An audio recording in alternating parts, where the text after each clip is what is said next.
Good morning guys, from my hometown of Shrewsbury in Shropshire, where today I was thinking, well, maybe I should do a local trip. Quite a few people have commented saying, well, why don't you showcase some of your local area and the things you can see and do, and the ways to get there as well. And so I was racking my brains a little bit, and I thought, well, maybe I could do a decent journey of about an hour and 15 minutes without actually leaving the county.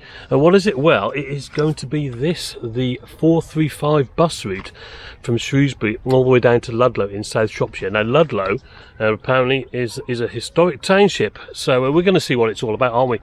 Come with me, we'll get on the bus and I'll catch you in a bit. Okay, well, I was walking from the Quarry Park in Shrewsbury towards the current bus station in Raven Meadows, which incidentally took me past the site of the old bus station, which is now a car park. I have fond memories of the town's Midland Red and Hotspur buses and the old green Crossville country buses arriving and departing from here. Now there's not much going on now, sadly, but you know, everywhere needs a car park these days, don't they? And around the back of the shopping centre, next to another car park, is the existing bus station, which is in my opinion a horrible dark space and a bit run down as well. It is handy for shoppers though, and I think it may be earmarked for closure at some point in the near future, and the buses will then just stop on the street. There's also a National Express stop here on the Aberystwyth to London route. I've used that a couple of times in the past, and most of the longer distance or country buses park up in this waiting area here prior to driving on to stand. Right, Shrewsbury bus station. I've just found out that it goes from stand N, and it's this one here, the 435, to Ludlow via all these little villages and towns. As I said, an hour and 15 minutes all the way down there. So here we go. It's not a bad day for it. So yeah, weather-wise, should be alright. A few things to see, hopefully. I'll see you in a bit. There's a handy timetable here with the country buses operated from stand N, and this was the one we were catching today, the 10:55, due to get into Ludlow exactly 1 hour and 17 minutes later at 12:12. And there was already a bus here which looked like the one I should be catching, but it was actually going somewhere else and was on the other side of the stand. Bit of confusion because the 435 which goes to Ludlow is parked up in the country bus car parking area over there, and it should be at stand N in 8 minutes time. Another bus has rocked up, the 552, which goes to Plox Green, that's kind of towards Bishop's Castle way, and then the driver got off and he's just wandered off somewhere, so it's occupying the 435 space. Whether that changes to the 435, I don't know. There's a couple of passengers on it, so yeah, maybe I can do some investigative work. But yeah, not sure what's going on at the moment. Well, I wandered back over to the stand. Yeah, I think stand N has like two sides to it or something, because a couple of minutes before it was due to depart, our bus made its way over and parked up on the road side of the bus station, if that makes sense.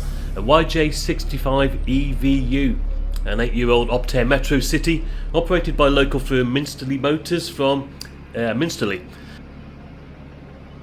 Another single to Ludlow, please.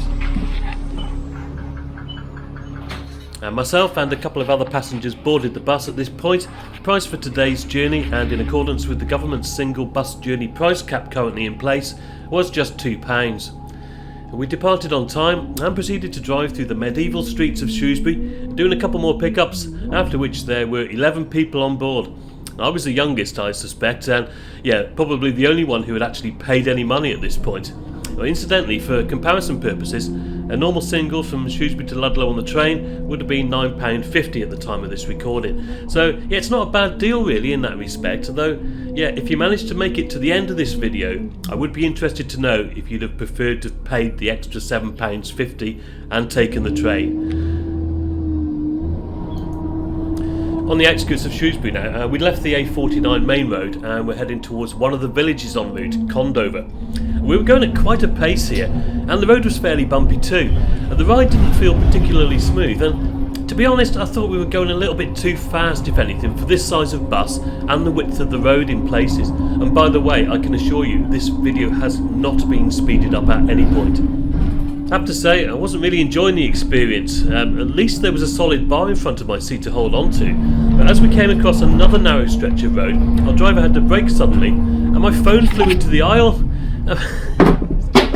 I mean, this is not ideal, is it?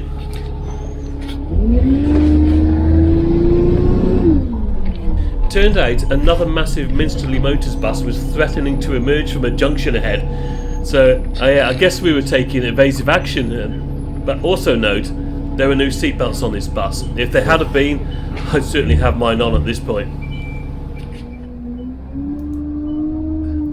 Well, mercifully, we were off the yellow roads as per Ordnance Survey maps and back onto the A49, thank God, at Dorrington, which is a small village 6 miles south of Shrewsbury. There did used to be a railway station here on the main Welsh Marches line, but that closed in 1958, and the road crosses over the line just south of the village, as you can see here. And it's also at this point that we catch our first proper glimpse of the Stretton Hills, really, with the Lawley, the Caer Caraddock and Raglath rising up to the left of the main road.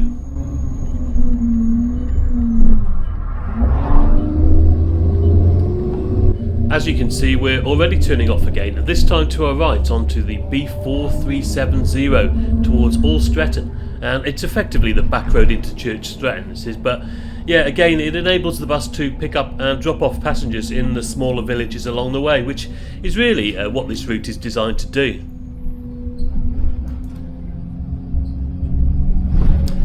I'd moved to the back of the bus by this point, as I thought I'd be closer to the emergency exits, which were located on both sides of the bus, should the need arise.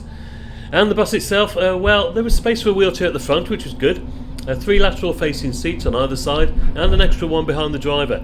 Then it was 2 seating plus 5 at the back, giving a total of 44 seats all in all.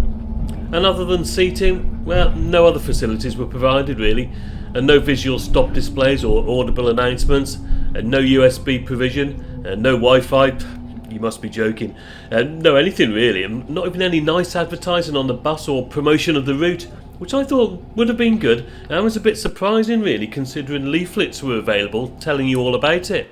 Okay, Church Stretton, about a minute early actually, but I'll tell you what, it doesn't hang about going down those country lanes, and the timetable's it's quite tight, isn't it? It's, you know, it doesn't really allow for much lagging in terms of getting from Shrewsbury down to Church Stretton.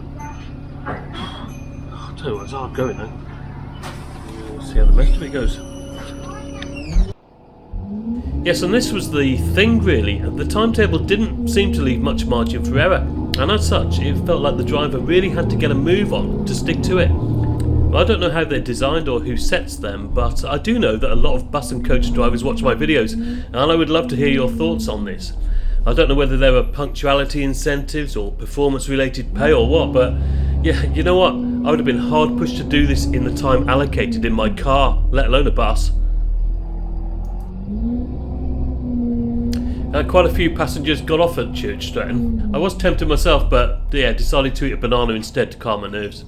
Nicknamed Little Switzerland in the late Victorian and Edwardian period due to the surrounding hills, Church Stretton is a quaint, slightly touristy market town with the beautiful Cardinal Valley and the Longmynd rising above it. It really is a lovely place to visit. And don't worry, you can get a train here if you want to. And to the south of Church Stretton we have Little Stretton. There's some great pubs in this village, by the way. Little Stretton also had its own halt on the Welsh Marches line. It closed at the same time as Dorrington in 1958. And we pass over the line once more and back onto the A49, which we stay on for about a mile and a half now before turning off again towards Bushmore, which I must admit I've never heard of before this trip. And we meet another Minsterley Motors bus coming the other way on this tiny little lane. Now watch out for the guy on the bike here who quite sensibly took cover in a nearby driveway.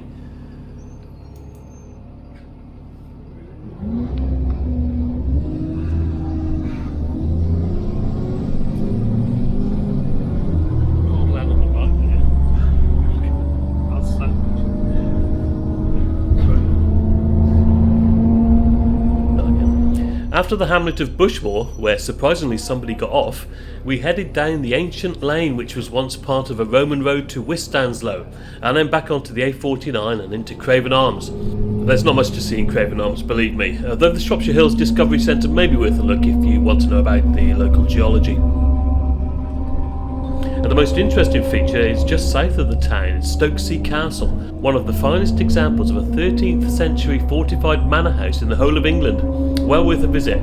You may catch a slight glimpse of it here on the right as we drive past. And we're on the A49 for quite a bit now, so I'll take this opportunity to have a look at the seat. It's pretty basic, quite firm on the back and the cushion area.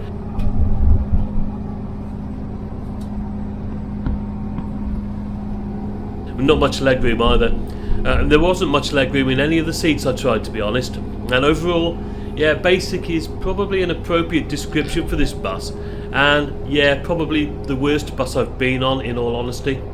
And maybe I've been spoilt with some of the previous journeys I've taken, like the Whichway between Manchester and Burnley, the Excel between Peterborough and Norwich, or the Coast Riders from Leeds.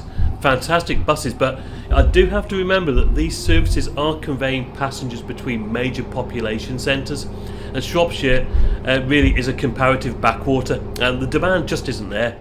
And to be honest, I'm surprised these large buses are being used at all, because surely something like an Optare Solo would be much better suited to some of the lanes on this route.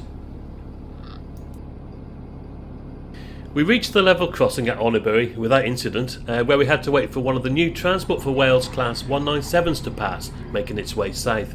There's a lovely restored station building here, another one that closed in 1958, but there's much more to see with this one, and yeah, whoever lives here has obviously dedicated a lot of time into maintaining its history. And after that, it was fairly plain sailing as we kept on the main A49 before forking off towards Ludlow. And I thought long and hard about releasing this video because I was aware that, yeah, it could be seen as clickbait or over the top or both, but whilst I run the risk of never being able to show my face in the bus station again, this was my 100% honest experience of the trip, and that's what you saw in the preceding footage. Now, I was looking forward to just a nice steady ride around some beautiful villages and countryside, but in reality it was nothing like that. And the reason why? Well, as I said before, the timetable just doesn't seem to allow for any delays or hold-ups, so the drivers, they're on it all the time. Now, I don't think anyone would mind if, let's say, an extra 10 minutes or so is added onto the route, and it would give the drivers more time, which would make for a more comfortable ride for passengers. And the first part of the route in particular, between Shrewsbury, Condover and Winstanley, seems very tight. And let's face it, if you're in a rush to get to Ludlow, you're not going to take the bus, are you? You're going to take the train. And this is a service for local people and maybe a few tourists between the towns and villages en route. That is the point of it, from what I can tell. Anyway, that would be my suggestion, but let me know yours. I'd be interested to know what you think. And before anybody leaves one of those what do you expect for £2 types of comments, well, safety is number one, isn't it? And whether you're paying £2, £100 or nothing. We arrived into the centre of Ludlow, bang on time. I thanked the driver, as is customary on these occasions, and got off the bus. He quickly sped off again as soon as possible, and I just took a minute at the side of the road to sum up my experience of the last hour or so.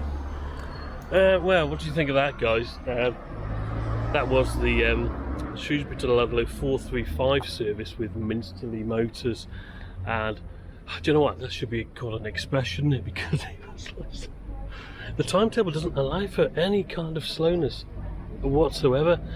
So, you know, the driver, he really had to do his best to stick to the times, and that meant a lot of fast driving down country lanes and some narrow misses as well. Is the bus too big for this kind of journey? I mean, there was only about 10 passengers max at any one time, and yeah, the bus itself, there's nothing on it really, is there? Well, at least we got some seats. One or two other things, but let me know what you thought in the comments below. I'm off to have a look around Ludlow now. It's a lovely town, this is. So thank you very much for watching. I hope to catch you on another adventure soon, and as always, guys, cheers for now.